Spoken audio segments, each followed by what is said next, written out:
जी मैं सरोज यादव। प्रणाम, नमस्कार, आदाब, सलाम। आज का विषय है कि जो भारत में जितने भी सवर्ण जाति जो रह रहे हैं, सारे लोगों के लिए एक रोज़गार, एक ऐसा रोज़गार जो रोज़गार तो हमें करते हैं लेकिन प्रॉफिट के बदले हमारे साथ जगह का जो ज़्यादा भाड़ा लिया जाता है, प्रॉफिट के बदले जो बिचौलिया जो दलाल हैं, उस दलाल को जो हम पैसा देते हैं, उससे बचने का जो रास्ता है, उस रास्ता से निजात दिलाने के लिए मेरा केंद्र सरकार से अपील और बिहार सरकार से भी मेरा अपील होगा, या मेरे लाइव को जितने भी लोग देखेंगे प्रत्येक राज्य सरकार से मेरा अपील होगा। भारत के अंदर बहुत सारे जातियां हैं तो बहुत सारे व्यवसाय हैं, बहुत सारा जिनको पास पूंजी है तो बहुत बड़े बड़े फैक्ट्री खोल लेते हैं, लेकिन कुछ ऐसे लोग हैं जिनकी ज़िंदगी खाना बदोश की ज़िंदगी है। मैं उनके साथ रहा हूँ, देखा हूँ कि आखिर वो अपना बिजनेस करके बच्चों और परिवार को कैसे चलाते हैं, लेकिन सरकार उसके लिए कोई सुविधा आज तक न दी है। भारत में सबसे पहले जितने भी मेला लगता है,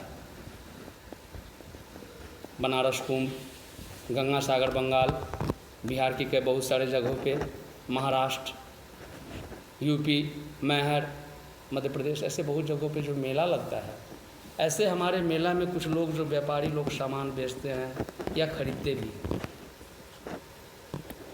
वहाँ जैसे बिहार में सिमरिया घाट में मैं देखता हूँ कि एक व्यापारी का एक जगह का भाड़ा महीने का 30,000, 40,000, उनके सर पे हमेशा कर्ज का बोझ बना रहता है और इसी उम्मीद में वो शख्स होता है कि आज हमारा भरपाई होगा, लोगों की भीड़ होगी तो कल मेरा भरपाई होगा। लेकिन इस लॉकडाउन का जो वजह है कि हमें दूरी बना के रखना है, नज़दीकी नहीं होना चाहिए, इस अनुकूल जो भी लोग मेले ग्राउंड में या कहीं भी जो व्यवसाय करते हैं, उनको एक वाजिब भाड़ा और कीमत होनी चाहिए। मैक्सिमम 3,000 का भाड़ा महीने का होनी चाहिए। सिमरिया घाट या बैद्यनाथ धाम, बहुत ऐसे जगह हैं, या महाराष्ट्र में बहुत सारे जगह मेला लगता है। जब हम यहाँ उसको रियायत करेंगे तो वो परिवार सुखी संपन्न होगा, क्योंकि उनकी आय, मेहनत का जो आय है वो बचेगा। दूसरा है भोजपुरी जो क्षेत्र है, मेरा लॉजिक है कि पूरे भारत के जितने भी लोग हैं हम सब एक है, एक माँ के संतान है, एक परिवार है, लेकिन जो हमारा मातृभाषा एक बज्जिका भाषा जो होता है, भोजपुरी भाषा, यूपी का एक गाजीपुर का भाषा, बनारस का भाषा है ना, ऐसे हमारे मिथिलांचल का भाषा, तो भोजपुरी में जो फिल्म सिटी का जो निर्माण हुआ है, उसी ढंग से हमारे मिथिला में भी एक फिल्म नगरी बनना चाहिए, मिथिलांचल फिल्म नगरी। हमारी लाइव को देखते होंगे हमारे सीतामढ़ी के लोग भी, मैं वहाँ के पूर्व सांसद और प्रेजेंट सांसद से भी आग्रह करूँगा कि हमारी बात अच्छी लगे तो आपके सहयोग की ज़रूरत है। जगत जननी जगदम्बा सीता की धरती जो सीतामढ़ी एक ऐसा उच्च पर्यटन स्थल है जो नेपाल के सीमाओं से सटा हुआ है। इतनी खूबसूरत है सीतामढ़ी, लेकिन वहाँ के सांसद कुछ नहीं कर पा रहे हैं। मेरा आग्रह होगा कि सीतामढ़ी को भी बनारस के जैसे स्थल बनाया जाए और कुंभ की नगरी जैसा बनाया जाए और चयनित किया जाए। मेरा आग्रह होगा कि सीतामढ़ी जिला के डुमरा ब्लॉक के अंतर्गत आता है मिसरौलिया पंचायत। मिसरौलिया पंचायत को मैथिली फिल्म प्रोडक्शन के लिए चयनित किया जाए। ये मुद्दा मेरा बिहार सरकार से भी होगा और केंद्र सरकार से भी होगा। मिथिला फिल्म नगरी का दर्जा नंबर 1 रामपट्टी, मिसरौलिया और पकटोला, केथड़िया चौर और केथड़िया लेकर वहाँ मिथिलांचल फिल्म सिटी का एक नगरी बनाया जाए। अगर वो बनता है तो वहाँ कम से कम ना ज़्यादा तो हमारे तकरीबन 5 से 6 हज़ार युवाओं को रोजगार मिलेगा। एक सलाह दे रहा हूँ, जो हमारी सोच है वो आप लोगों के बीच में शेयर कर रहा हूँ, और इसके लिए हमें आवाज़ उठाना है और केंद्र सरकार से और बिहार सरकार से लड़ना है। जो मेरा टॉपिक है। साथ ही मैं कहना चाहूँगा कि ये जो मेरा आज का विषय है, इस पे हमें लड़ना है। साथ ही दलित, महादलित, अति पिछड़ा, एनेक्चर 1, 2 ये सब राजनेताओं लोगों का काम है, जाति में विभाजन इन्होंने किया है। लेकिन मेरा मेनली फोकस होगा कि अति पिछड़ा और अनुसूचित जनजाति और जो उससे भी निम्न स्तर के जो गरीब महिला है, उसको घरेलू कुटीर उद्योग का ट्रेनिंग देकर गृह उद्योग का निर्माण किया जाए और उसके लिए जो टेक्निकल जो ज़रूरी होती है पैसा वो सरकार मुहैया कराए, क्योंकि आज भी बिहार के पास रॉ मटेरियल है। साथ ही जो युवा पढ़ नहीं पा रहे हैं, बेरोजगार है, पढ़ने में की इच्छा नहीं है, साक्षर भी है, तो उन्हें एक छोटे उद्यमियों के द्वारा, छोटे लघु उद्योग के द्वारा आप उन्हें रोजगार दें। बिहार में कल कारखाना का निर्माण हो सकता है, क्योंकि बिहार में पत्थर नहीं है। जिस राज्य में मिट्टी का पैदाइश ज़्यादा हो वह राज्य हीरे से भी काफ़ी महंगा होता है। आज बिहार के जितने भी हमारे सत्ताधारी लोग हैं, मैं पूरे बिहार के लिए आवाज़ उठाना चाहता हूँ कि कम से कम बिहार के लिए सोचे। और साथ ही मेरा कहना होगा कि ये जो मैं बतलाया हूँ, लघु उद्योग, कुटीर उद्योग, फिल्म सिटी, मध्य प्रदेश का एक अलग जो भाषा है, उत्तराखंड का जो भाषा है, उस भाषा के अनुसार वहाँ फिल्म सिटी का चयनित निर्माण करें। जो अश्लील गाना चल रहा है, आज अश्लील गाना के वजह से मैं देखता हूँ कि बहुत जगह कॉलेज में लड़का लड़की सिगरेट पी रहा है। वाह! आज ये ड्रग रैकेट का मुद्दा कहाँ से स्टार्ट हुआ है? फिल्म से ही स्टार्ट हुआ है, क्योंकि इसके पीछे रीज़न है कि अश्लील गाना, हमारी जो सभ्यता संस्कृति थी वो हम विदेशी सभ्यता और कल्चर के माध्यम से चल रहे हैं। इसीलिए हम आज शोषण के शिकार और नशा के शिकार और गुलाम हो रहे हैं। क्योंकि मालिकों, ये भारत सोने की चिड़िया वैसे नहीं माना गया। वीर भगत सिंह, सुभाष चंद्र बोस, चाणक्य, गुरु द्रोणाचार्य, वीर शिवाजी, राम रहीम की धरती ये भारत है। लेकिन चंद सत्ता में बैठे लोग राम और रहीम को लड़ाने का काम करता है। सत्ता में बैठे लोग आपसी भाईचारा को दफनाने का काम करता है। मैं हाथ जोड़कर आप आवाम से विनती करता हूँ कि सत्ता में जो बैठे लोग हैं, आम लोगों को लड़ाने का काम न करे। एक एक घर घर जो पढ़ा लिखा नहीं है उसे रोजगार दो। किसान को खेती के साथ साथ लघु उद्योग की स्थापना किसान के यहाँ करो, और जिस दिन किसान के घर में चल के लघु उद्योग जाएगा, उस दिन भारत के जो भी बाढ़ग्रस्त एरिया है सुदृढ़ मजबूत किसान हो जाएगा। साथ ही हमारे भारत के जो युवा प्रतिभागी जो कलाकार हैं, भारत के विभिन्न राज्य के जो भी कलाकार हैं, जिनके अंदर ये इच्छा है कि मैं कुछ बनूं, उन महान फिल्मी दुनिया के हस्ती डायरेक्टर, प्रोड्यूसर से भी मेरा निवेदन होगा और आग्रह होगा। मैं पहले शांति विधि व्यवस्था से बात कर रहा हूं। अगर लास्ट अगर शोषण का शिकार हुए भारत के आम आवाम के साथ आप लोगों ने किया, तो इसका अंजाम बहुत बुरा होगा। जो ज़मीनी कलाकार है, जो बिहार से, मध्य प्रदेश से, कहीं से चलकर आपके नगरी में आते हैं, उन्हें आप तहजीब दो।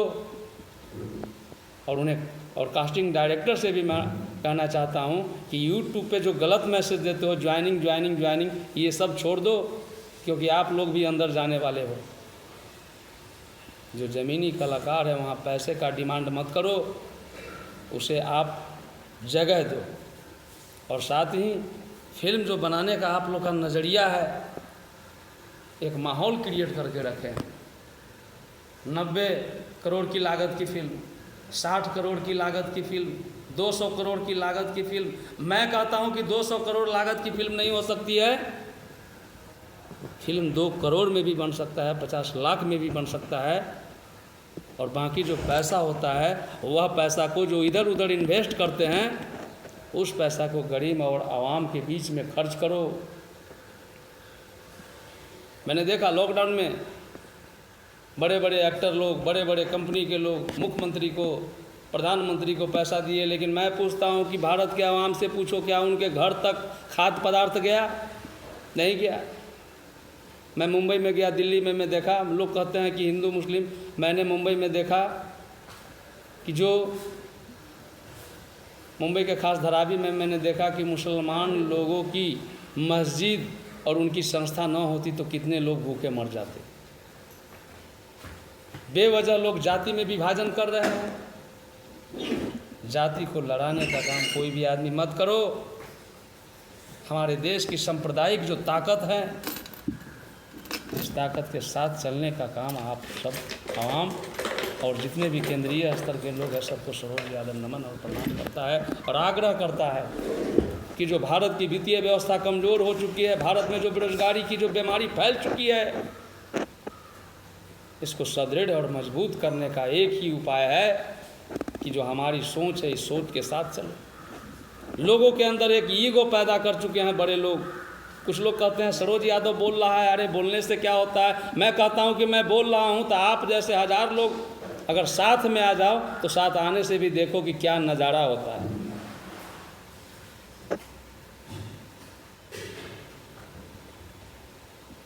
सीओ के यहाँ डाक हुआ, बहुत सारे लोगों को बाजार मिला, लॉकडाउन आ गया। टेंडर 5 लाख का, 6 लाख का, 2 लाख का, 1.5 लाख का टेंडर हुआ, ठेकेदार को घाटा हुआ। ठेकेदार किससे पैसा लेना शुरू किया? गरीब किसान से, क्योंकि ठेकेदार का भी पूंजी लगा है, सब्जी बेचने वाला से, कपड़ा बेचने वाला से। मैं बिहार सरकार से भी कहना चाहूँगा कि लॉकडाउन की स्थिति के कारण जो आने वाला सरकार है उनसे भी मेरा आग्रह होगा, और अभी भी जो सुन रहे हैं, क्योंकि आप लोग का तो मेन चीज़ लॉकडाउन करना, वायरस कुछ नहीं है, सिर्फ कुर्सी है। सबसे ज़रूरी है रोज़गार मुहैया कराना, तब जाके हमारा बिहार विकसित देश में आएगा, विकसित राज्य में आएगा।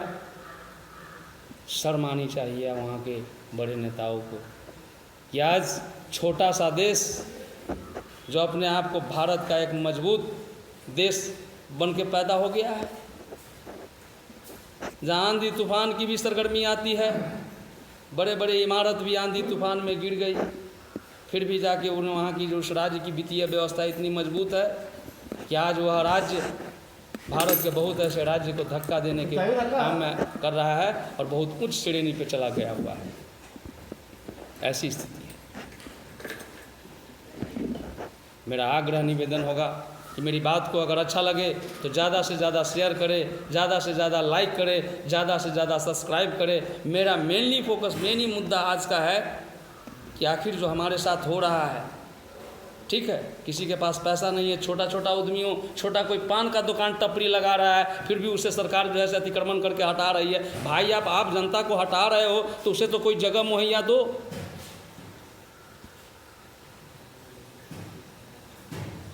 खासी जो मेरा मेन मुद्दा है, मेनली फोकस कि प्रत्येक राज्य को एक, जो मैं बोला हूँ फिल्म लाइन के भी बारे में, कि जो अश्लील जो व्यवस्था है इसके जरिए से भी हमारा माहौल क्रिएट हो रहा है। अभद्र गाना के कारण भी जो है से हमारा सिचुएशन सिस्टम बदल रहा है। इसको सुधार करने की ज़रूरत है। हमारे मिथिला नगरी जो जगत जननी जगदम्बा सीता की धरती जो सीतामढ़ी है, उसको मिथिलांचल फिल्म के लिए चयनित करो आप। ये मेरा मुद्दा फोकस है।